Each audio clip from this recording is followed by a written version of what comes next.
So we've got beginner, intermediate, expert, and hold on to your butts.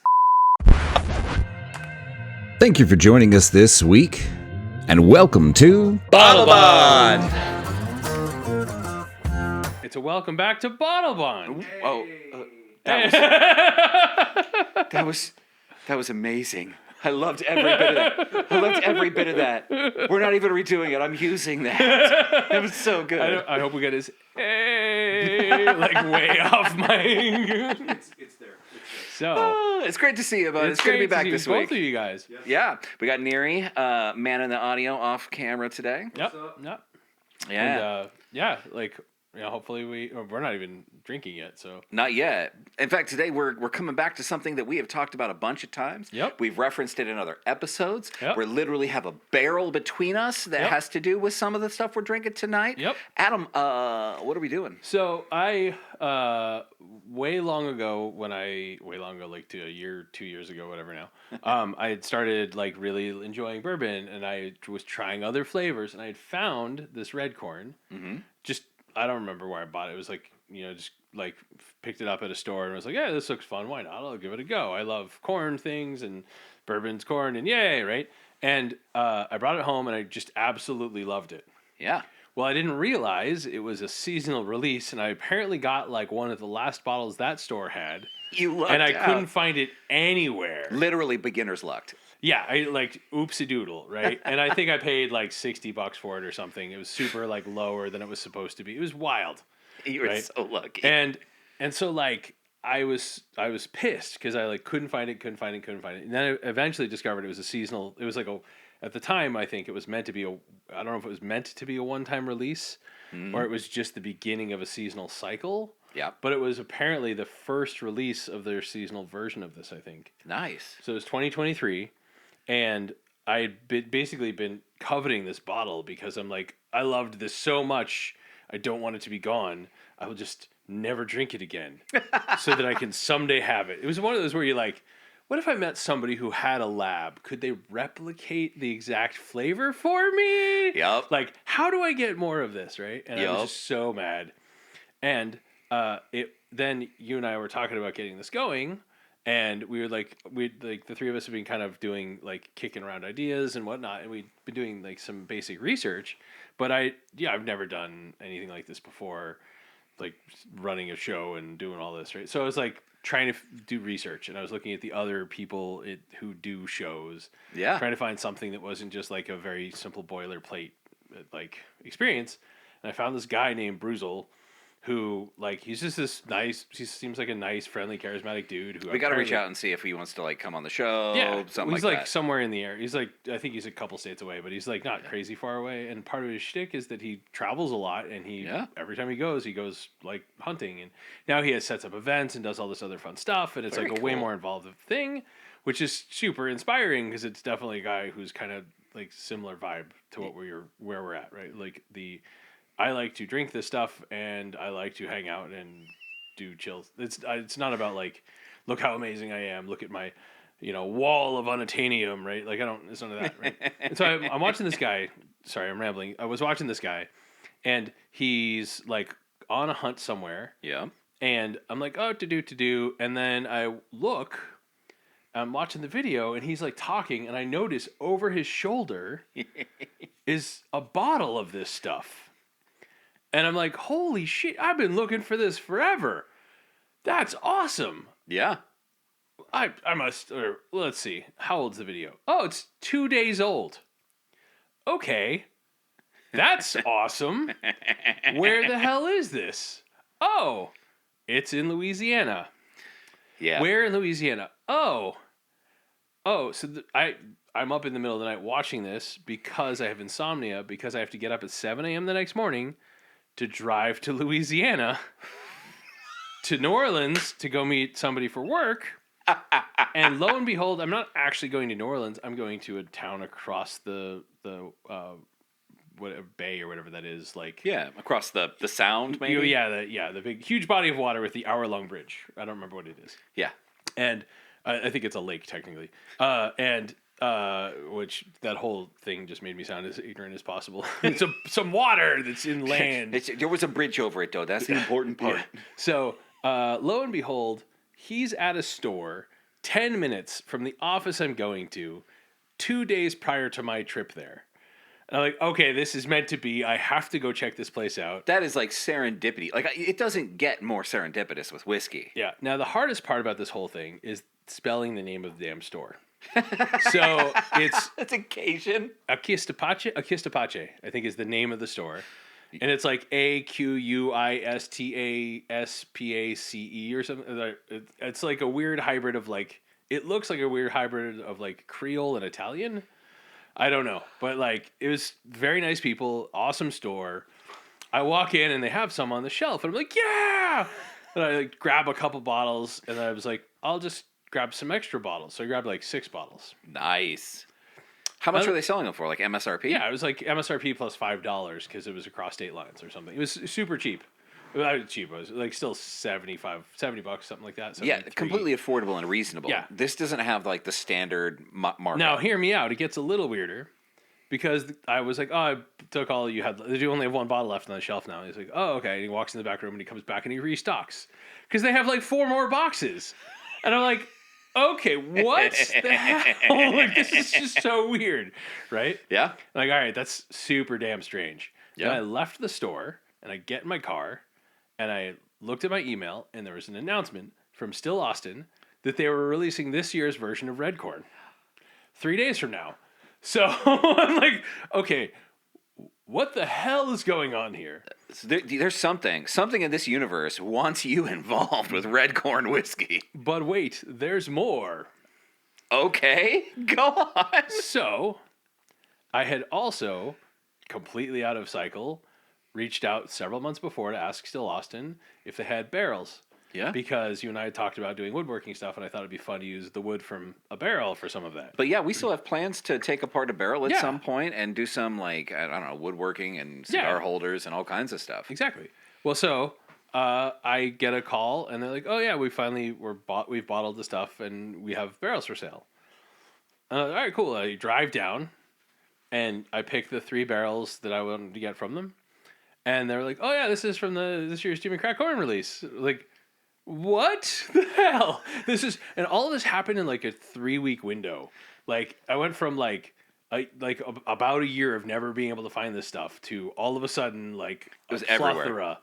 right? So, I also went to the distillery and I went to when they had more of this out. And I was like, hell yeah, buy more. So now I have like a case of the last one and a case of this year. And like, I'm set for a little bit. I'm set. For just a little bit. Until they release the 2025 version. Yeah.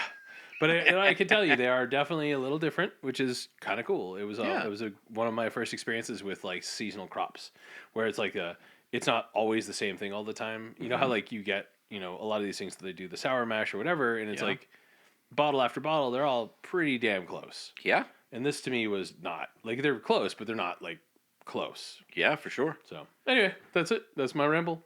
That's awesome, man, dude. It was just a wild like run of stuff. What a story! Yeah, right. It was I love the fact that you were watching a YouTube video, and over the shoulder of the YouTube dude, you saw a bottle you had been hunting for, and then magically ended up there. When it wasn't even in another state. It wasn't even the bottle he was talking about. He was like talking about something else way in the foreground, and it was like back in. It was a huge shelf too. It was like one of those like. I have no idea how my weird like ADD brain was just like meh, like just immediate pattern match. Like it was, it was like not a huge like shot. It was just like there it is. Yeah. Oh my god. I mean, it makes sense. To be fair, when I look at people's collections, like I notice the Pappy label, like it just jumps out at me. It's not one I miss. Yeah. But it was such a fun moment of like okay. This was like right when we were kicking off the whole like let's go adventure and travel and have fun and weird adventures, and so that was like one of the first ones, and I'm like, all right, well this is a great way to start this because clearly it's going to be a lot of fun. Oh man, that's awesome. So it's a really, really fascinating bourbon. Yeah. It's got an interesting mash bill. It's a combination of red and white corn, 37%, I think, red corn. Yeah, something like that. And then I think they added in just a little bit of barley. It's a split of red and white corn though. Yeah, it's mostly red, but there's also some white in there. It doesn't actually say on here. Yeah, no, I found that. I want to find out if it's the same year over year. That's what I want to know. Still Austin red corn. While you look that up, Mash. I will share. It is bottled in bond, making it 50% alcohol, 100 proof. It is red corn bourbon whiskey, summer 2023. The whiskeys in our seasonal bottled in bond series capture the ingredients, flavors, and theme of the seasons from which were inspired. For this summer release, represented by the heat-loving snake and cactus, we combined the robust nuttiness of Jimmy Red Corn with sweet, spicy rye. The result is a hearty summertime bourbon offering creamsicle and black tea scents, followed by a playful palette of peppermint and marzipan. All right, so I got some homework for you. Okay, homework time. All right, flash research real quick for the middle of the show. I think this is the same juice aged an additional year. It's possible. I think like the things that I'm finding in quick search. Because this one has no age statement. Yeah, and that Bottled one has in bond, so that's at least 4. Yep, and that's aged 5 years. And the way they're describing it is that this was a fan favorite, and maybe aging an additional year will make it all that much better. That's kind of cool. Yeah, so this might be really, really fantastic. Which also explains why it was like similar but not the same. Yeah, 100%. And what a wonderful way to explore the idea of aging. Because we've got a 1-year difference in Texas here. Yep. And oh man, this I'm really, really excited about this. Now, listeners, there's always the possibility on this show that we're wrong. Maybe this is different mash bills made on different years with different juices. It's possible, but it's not likely at all. We are very well researched and super well read. Yep, and sober the whole show. Yes. So feel free to leave a comment if we're wrong. We're more than happy to add a correction at a later date. But yeah, no, I think from my flash research here that was that this is the same juice, different, just aged an additional year. That's so fantastic. I cannot wait to try this.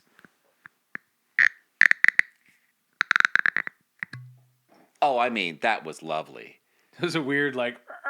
I thought that was lovely. Oh, I would like to do Glencairns if we may. This is going to be a savor the flavor thing for me for a while, though. I'm going to like put this away and off screen so that I'm not tempted. Because I did love this so much. Yeah, that's something that we realized. We were playing some video games the other day, and I woke up the next morning, and it's not often I get a hangover because I've been drinking whiskey a long time. But man, it hit me the next day, and we realized you can't put the bottle on the desk. The whiskey bottle needs to be across the room. Yeah. At a minimum, you have to like go through a respawn cycle where you have to go and get it and pour and get back in time to be there. Yup. Because if it's just a right there, go bloop. Yup. Yeah. Even if you pour a sip each time. It's really easy to just keep pouring sips. I don't care if you're a World of Warcraft or a Call of Duty person, like, don't put the whiskey on the desk. It will be gone. Oh, that's nice. Oh, that's delightful. I wouldn't go so far as to say marzipan, though. Yeah, so that was a scent note from the distillery, cinnamon and marzipan. But no, I don't get marzipan. I do get the cinnamon. Yeah. 100%. There is something creamy. It's very there. sweet. It's got a very sweet smell to it for me. Yeah, like but there's a creaminess to the bottom of that scent. Yeah. What is that? It's almost like a whipping cream. Like whipping cream and cinnamon. Maybe a pound cake. Yeah. It's like a composited sweetness. It's not like it's not just sugar or honey or something.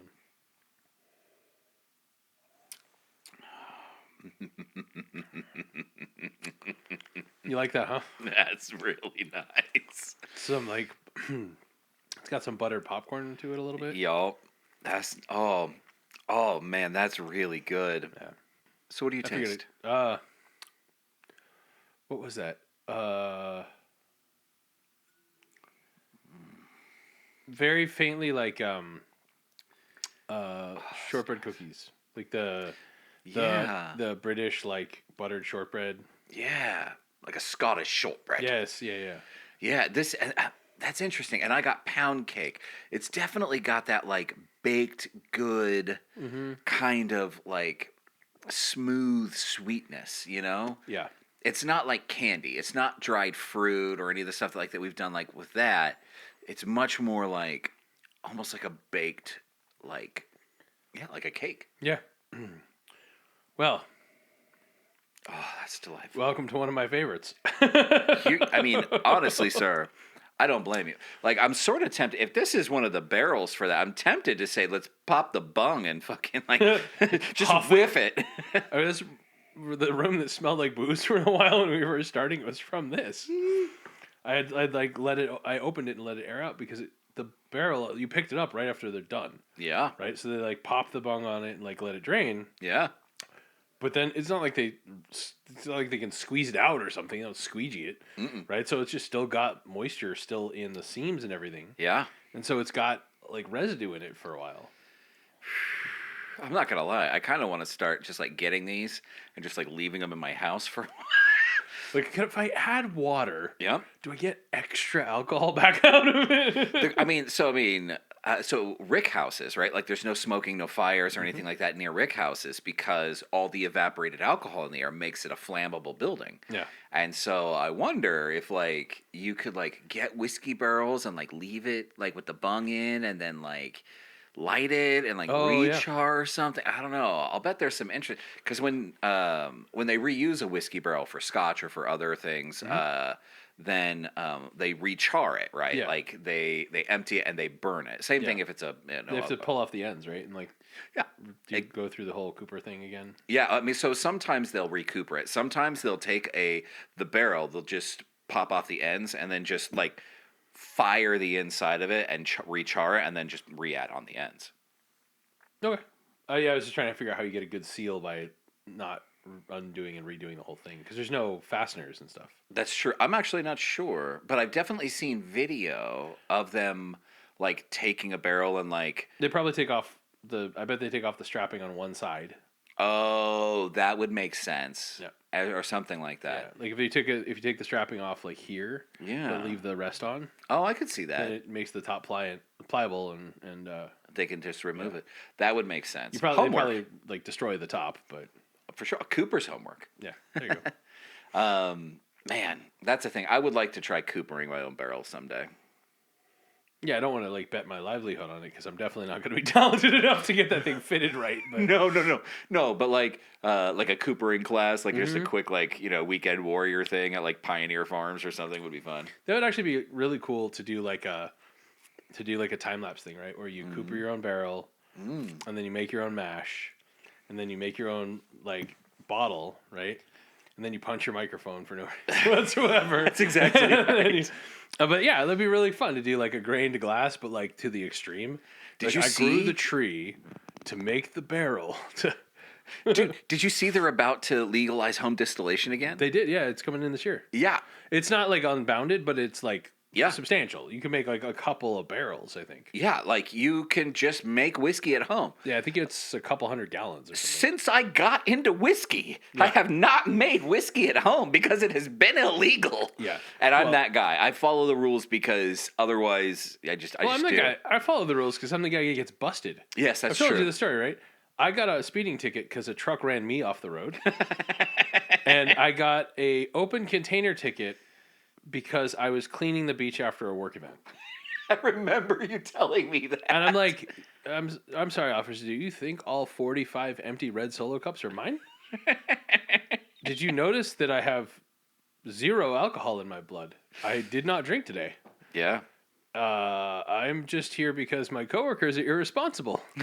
And they're like, that's fine. Those 18 bottles of alcohol, most of which are still sealed, you need to open them all and pour them out. And I'm like, wait, is it? If it's sealed, it's not an open container, right? Yeah. I mean, what? And they're like, yes. And then the cop perjured himself like 6 times. Oh, I went and fought it, and the judge was like, shut up. Like, oh, what? Wow. What? Like, so I had to pay a $500 ticket because I cleaned the beach. Sir, you know what we haven't gotten to? The next bottle? It's on your side, and I'm lazy. I don't mind. I want to read it. All right. Here we go. Still Austin Red Corn Bourbon Whiskey, aged 5 years, 50% alcohol by volume, 100 proof, bottled in bond. All right. The whiskeys in our seasonal Bottled in Bond series capture the ingredients, flavors, and themes of the seasons for which they were inspired. For this summer release, represented by the heat-loving snake and cactus, we combined the robust nuttiness of Jimmy Red Corn with the sweet spice of rye. The result is a hearty summertime bourbon offering creamsicle and black tea scents, followed by a playful palate of peppermint and marzipan. So, the takeaway here is, it probably is the same bottle. Yeah. With the only difference being that one says 5 years. Yeah. But that's the same label on the back and everything. Yeah, 100%. I really think this is the... We weren't just replaying footage. No. Well, you read it last time. Though we do look alike. Yeah. I swear, man, I think this is the same juice. And that makes me really... Like, I never see that from a distillery where they release something and then they release the same exact juice again. Yeah. That makes me really, really excited. That would be awesome for comparison and stuff. All right, ready for the pop? Oh, that was a good one. More pop, less squeak. Oh, I mean, it had the squeak in there too, but it was like the appropriate squeak. Yeah, not like this one where it's like, like nails on a chalkboard. I'm gonna just pass you the bottle. Donk a shit. We're both grown-ups. We can pour our own glass. Oh, bro. Spicier, richer. Oh, man. Just so much more well-rounded. Gosh, that's impressive, man. Well, the first one was baked goods. The second one is baked goods with brown butter. Mm-hmm. Yeah. Man, that's really impressive, man. Yeah. And the flavor difference is... Oh, let me get some more here before I mark on it. Definitely more of the cinnamon on this. Mm-hmm. And not just more of the cinnamon. The cinnamon in this is not only stronger, but it's more transparent. It is a baking cinnamon. This is cinnamon from a spice can. This is not like, a little bit of cinnamon on your cinnamon roll. This is like baking cinnamon. And it's over the top of, brown butter. And it's like the last one. But aged an extra year. Yeah, but aged an extra year. Just so much fuller. Yep. But I mean, I'd say that that's probably an additional 25-30% more full-bodied whiskey from just one additional year in the barrel here in Texas. Now, I do agree it's a more developed flavor, but I will actually say I like the first one more. Really? Yeah. I mean, now to be fair, there's some nostalgia there. No, I tend to bias towards sweeter. Yeah. Versus spicy. Like, I like sweet stuff. This does have the spice. And not only that, but this is a little earthier, too. Yeah. Yeah. So. I can see that. I mean, the first one was really good. Yeah. This is... You know what? We had talked about starting a new kind of like rating system thing. Yep. Can we bring those bottles back? We can. I think I know what we need to do here. That right there, that's going to be the 2023 Still Austin Red Corn Bourbon Whiskey. And I'm going to say that is a delicious bottle, and it's good for everyone. Anyone. It's easily approached. Yep. It's green nice, easy green access. Yep. We're doing this like skiing. Yep. Green for everybody. Yep. And then we got an intermediate level one here with the 2024 release. Just a little bit more complex, a little bit more interesting, but a little bit spicier, a little bit more to deal with as well. So, just an intermediate level bourbon right there. I think that'll be fun. We'll see how that goes over. You can still snowplow, but Yeah. Yeah. You could still have a good time. It's a delicious and easy bourbon. Yep. But maybe not the one for, Grandma Tilda who's never tried whiskey before. Fair enough. Yeah. I love it. I think this is going to be great. We'll see what the listeners think. Tell us what you think. We're going to do this like skiing. So we've got beginner, intermediate, expert, and hold on to your butts. Yeah. You shouldn't be doing that at home. So, or only do it at home. Yeah. So if you're lucky, I guess if you find a place in like on the north shore of Lake Pontchartrain, apparently, you might still be able to find the 2023 bottle. If you're lucky. And what was the name of that place again? The Kistapache. Yeah. Cheers to you, Akistapache. Thanks Cheers. for carrying something delicious. Honestly, on that note, I think I want to cheers to you, sir. Cheers to you, buddy. Thank you for sharing this with me. Absolutely. To you. To you, buddy. To the bond.